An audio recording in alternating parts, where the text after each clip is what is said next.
Smrt mlade youtuberke i influencerke Kristine Kike Đukić pre 2 meseca pogodila je celu Srbiju, a sada se njena majka Nataša Đukić Veličković ponovo oglasila. Veliko poštovanje, dobrodošli na kanal Srbija Info.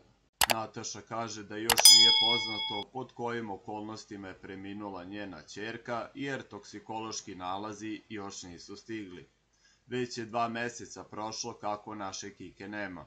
Svaki dan dobijam na desetine pitanja šta se i kako desilo i zašto se ne oglašavam, ali prave odgovore nema niko u porodici. Napisala je na društvenim mrežama Kikina majka, pa dodala: iako je prošlo 2 meseca, nije došao toksikološki nalaz koji je bitan faktor, a od policije nismo dobili informacije po pitanju nalaza i šta se desilo te noći.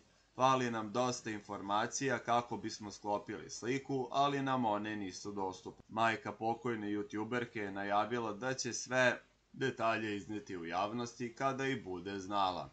Jednom kada porodica bude imala neophodne informacije, oglasit ću se povodom svega, pošto ne želim da vas ostavim u tišini i odgovarat će ko treba da odgovara. Besna sam, očajna i slomljena, poručila je Nataša Đukić Veličković. Podsjetimo, Kristina Kika Đukić pronađena je mrtva 8. decembra prošle godine.